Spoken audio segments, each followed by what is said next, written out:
Xin chào các anh chị và các bạn. Ngày hôm nay thì mình sẽ hướng dẫn cho chúng ta cách để chúng ta tham gia vào cái chương trình của tiếng Anh tinh gọn nha. Ok, đầu tiên thì chúng ta vào trình duyệt. Ở đây thì mình đang mở trình duyệt là ẩn danh để làm mẫu chúng ta. Còn thông thường là chúng ta trong trình duyệt là sẽ có tên ở trên cái phần như này này.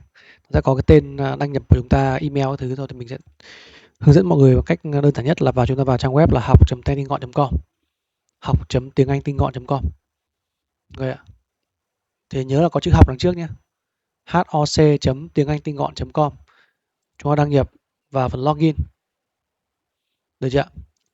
Thì trên này chúng ta sẽ điền vào cái email. Ở đây thì mình sẽ lấy một cái email của một học viên trước đây. Nếu như mà chúng ta đã được cấp tài khoản rồi đấy, thì chúng ta mà không có password nữa, chúng ta có nhấn vào reset, tức là quên password ấy. Forgot your password thì mình có thể nhấn vào reset password. Nhưng mà lưu ý là cái email này là đã phải được kích hoạt ở trên tài khoản ở trên hệ thống nền tảng học tập này rồi thì chúng ta mới reset được. Còn nếu nó không có, mình ấn reset nhé, mà mình điền một cái email nào đó đi. Email này đi.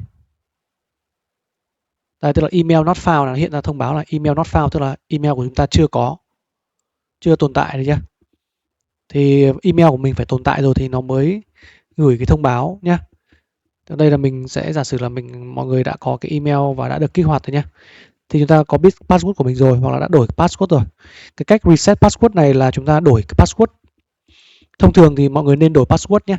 Khi mà được kích hoạt tài khoản rồi đó thì mọi người sẽ đổi cái password của mình bằng cách nhập cái email của mình vào, xong rồi nhấn send reset email, thì cái thông báo đổi password ấy, nó sẽ hiện, nó sẽ gửi về cái email của chúng ta và chúng ta đổi pass nhé. Ok, còn đây là mình sẽ đăng nhập cách hướng dẫn để chúng ta vào chương trình. Ở đây là một cái tài khoản của một học viên của mình. Rồi thì bây giờ giả sử đây là tài khoản, thì khi mà đăng nhập rồi á thì tài khoản sẽ truy cập vào đường phần My Products. Nó chính là cái chương trình mà chúng ta được kích hoạt nhé. Thì đây là cái gói hạt giống. Thì mọi người sẽ được kích hoạt hai chương trình là thuộc level 0. Level số 0 ấy là một chương trình level số 0 tên là hướng dẫn sử dụng các công cụ. Và thứ hai level 0 số 2 là 10 words a day. Được chưa? Tức là hai cái chương trình này thì chương trình mình xem trước, chương trình là hướng dẫn sử dụng nhé, công cụ nhé. Thì trong này là sẽ có hướng dẫn sử dụng công cụ trên iPhone này. Mình sẽ kích hoạt cho mọi người sử dụng cái công cụ ở trên iPhone, trên điện thoại thôi. Còn những cái chương trình tiếp theo khác ấy, thì mọi người kích vào nó sẽ không mở được. Và nó sẽ thông báo là đến tháng 1 năm 2052 cơ, đúng không? 2052 mới được mở. Thì đấy là cái mình đã khóa lại nhé. Tóm lại là đây là trên một số chương trình đã khóa lại. Thì mình chỉ cần biết là cái chương trình để mọi người xem từng chương trình nó dễ. Thì mọi người sẽ xem ở đây. Hướng dẫn sử dụng trên iPhone, các thiết bị như nào này. Các cách để chúng ta đây khoản cho dùng do recorder như nào này. Hướng dẫn 2 này, đấy. Chắc là mình sẽ đổi lên hướng dẫn 1, hướng dẫn 2. Mình đổi lại một chút thì mình sẽ xem cái này trước nhé. Xem cái hướng dẫn này để xem cách cài đặt công cụ trên iPhone như nào. Này. Cài đặt như nào này. Rồi nếu ai dùng Android thì xem cái video này. Thì các anh chị cũng nên hiện lên thông báo là duyệt. Rồi, còn đây là cái video này mình đã quay từ lâu rồi. Thì nó sẽ là gửi bài video trên cái nhóm Facebook. Trước đây là đánh vần tiếng Anh đúng không? Bây giờ thì mọi người sẽ gửi cái video ở trên nhóm, trên cái cộng đồng luyện tiếng Anh tinh gọn nhé. Thì mình sẽ để cái đường link ở bên dưới những cái phần này nữa. Mình sẽ hướng dẫn cho mọi người cách gửi bài ở trên cái phần này, mình sẽ bổ sung thêm sau. Nhưng tóm lại là mọi người hình dung là sẽ cài đặt cái công cụ nhé. Cài đặt cái công cụ ở trên điện thoại. Và mình sẽ nhấn trở lại phần products này thì mình sẽ tham gia. Sau khi mình biết cách cài đặt công cụ rồi đấy, mình sẽ phải có một công cụ để mình quay màn hình của mình nhé, mình luyện tập. Và khi mình quay cái màn hình luyện tập rồi thì bắt đầu mình sẽ phải gửi bài trên nhóm nhé, trên nhóm chung, nhóm Facebook chung. Thì chúng ta sẽ vào cái nhóm này. Chúng ta vào cái nhóm này. Đây, Facebook group luyện tiếng Anh tinh gọn nhé. Chúng ta vào cái nhóm này. Luyện tập tiếng Anh nhanh gọn. Và nó có đường dẫn là facebook.com groups luyện tiếng Anh tinh gọn nhé. Đấy, thì cái này thì mình sẽ bổ sung ở trên cái hệ thống web để tất cả mọi người đều gửi video vào trong cái nhóm này. Đấy. Và cái nhóm này cũng chính là cái nhóm mọi người đã đăng ký để tham gia chương trình này đúng không? Mọi người sẽ nắm được. Thì về cơ bản lộ trình của chúng ta sẽ là gì? Ghi video, quay màn hình, ghi video và gửi trên nhóm Facebook đơn giản thế thôi. Cứ thế hoàn thành thôi. Mỗi ngày chúng ta hoàn thành. Còn bây giờ thì chúng ta sẽ quay lại cái việc là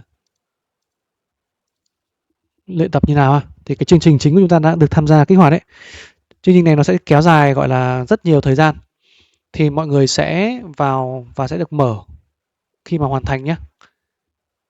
Là chúng ta ấn vào đây thì nó sẽ cũng không ra được đúng không? Nó phải đến năm 2027 mới mở, mấy năm sau mới mở rồi nếu mà chúng ta không được mở nhé. Chúng ta phải hoàn thành cái này đã. Tức là mỗi video này thì mình đã làm mẫu rồi. Đây mình làm mẫu cái video thứ 1 này, mọi người xem. Hello, xin chào các bạn. Hôm nay mọi người xem video này. Sau đó thì mọi người sẽ luyện tập theo cái này nhé, xem theo cái này. Đọc theo cái này, quay lại màn hình, quay lại video màn hình. Và sau đó thì mình sẽ nhấn vào cái đường link audio testing này để mình luyện cái phản xạ nhé. Đây trong này nó sẽ có cái phản xạ. Đó là cái 1, 2, 3, 4, 5, 6, 7, 8, 9, 10. 10 cái list, 10 cái từ và tương ứng với 10 cái audio để chúng ta luyện nhé. Thì trong cái video này mình chỉ hướng dẫn mọi người sơ qua hình dung cái lộ trình thôi. Cách mọi người quay cái chỗ nơi nào để mọi người xem. Cái phần products là nơi để mình các cái chương trình mình được kích hoạt nhé. Ok chưa? Còn chúng ta có thể ấn vào thêm cái phần community này, nó là cái chỗ mà để chúng ta xem thêm những cái phần bổ sung trong cái cộng đồng, cái cảm nhận của những người đã tham gia, một số cái cảm nhận đơn giản cơ bản. Mình nhấn all topics thì hết rồi, mọi người chỉ được kích hoạt cái cảm nhận này thôi. Cái phần cộng đồng này mọi người cũng chưa cần quan tâm đâu. Ok chưa? Rồi mọi người có thể chia sẻ cái bình luận cảm nhận của mình vào đây, phần new post này để mọi người chia sẻ cái cảm nhận của mọi người tham gia cái chương trình như thế nào nhé. Về sau mọi người tham gia rồi mình sẽ cho mình cái feedback, cái gọi là cái phản hồi ấy, cái cảm nhận đấy. Ok. Rồi. Thì đơn giản như vậy thôi. Xem qua hai cái chương trình này và thực hiện, đây là cái thử thách đầu tiên là thực hiện 5 ngày trước. 5 ngày đầu tiên, ngày 1, ngày 2, ngày 3, ngày 4. Tại sao mình lại khóa lại cái chương trình này để không cho mọi người ấy, bởi vì là mọi người phải hoàn thành xong mình mới mở tiếp nhé. Còn nếu mọi người không hoàn thành ấy, mình sẽ không mở. Những ai mà không hoàn thành thì sẽ không mở. Đây là cái đặc quyền dành cho những người hoàn thành luyện tập. Còn những người không luyện tập thì sẽ không mở nhé. Và tất cả mọi người sẽ quay lại video tập theo cái video này của mình. Sau đó thì quay lại video luyện tập gọi là phản xạ. Thì cụ thể mình sẽ làm cái video hướng dẫn chúng ta cách tập như nào. Còn đây là video thứ nhất để chúng ta xem sơ bộ qua nhé, tổng quan về cái cách đăng nhập vào web, rồi những cái nơi, chỗ, vị trí ở trên cái web nền tảng này. Sau khi hoàn thành xong mọi người sẽ nhấn vào complete nhé. Hoàn thành xong video, xem xong video mình nhấn vào complete đây để trên hệ thống của mình nó sẽ thông báo là mình đã hoàn thành rồi. Ok chưa? Và mọi người phải gửi bài nhé. Thì bây giờ mình sẽ share cho mọi người cái màn hình ở trên cái nhóm luyện tiếng Anh tinh gọn ở trên nhóm Facebook khi mình đăng nhập nha. Đây là cái nơi mọi người sẽ đăng bài ở đây. Mọi người sẽ đăng những cái video kiểu như này. Và với cấp độ 0, level 0 mọi người sẽ dùng trên chính điện thoại của mình thôi. Chưa cần phải dùng trên máy tính, chưa cần phải voice typing, chưa cần phải dùng giọng nói của mình nói nhiều mà chỉ cần luyện với điện thoại của mình. Được chưa? Đây là những cái video đăng bài và sẽ có phần comment của mình bên dưới. Và đây chị Ly này là chị đã là học viên của mình rồi. Tham gia học viên có phí của mình nhé. Mình có gói có phí và có cái chương trình miễn phí 100% và có cái chương trình có phí. Thì chị Ly hoàn toàn là người luyện tập với điện thoại thôi, chị cũng chưa cần phải dùng máy tính gì cả. Và mọi người để ý là trên cái video của chị Ly ấy là nó sẽ có những cái, nó là video nằm ngang này là thứ nhất này, và nó có cái tên do recorder, tức là chị đang dùng điện thoại chị quay màn hình lại và chị tập thôi, đơn giản như thế thôi. Thì đây là cái cách mà để mình chia sẻ cho mọi người, những cái người mà mọi người tham gia miễn phí một cái chương trình của mình. Chương trình kéo dài, rất dài, không giới hạn nhé. Biết là mọi người hoàn thành thực tập và gửi video ở đây.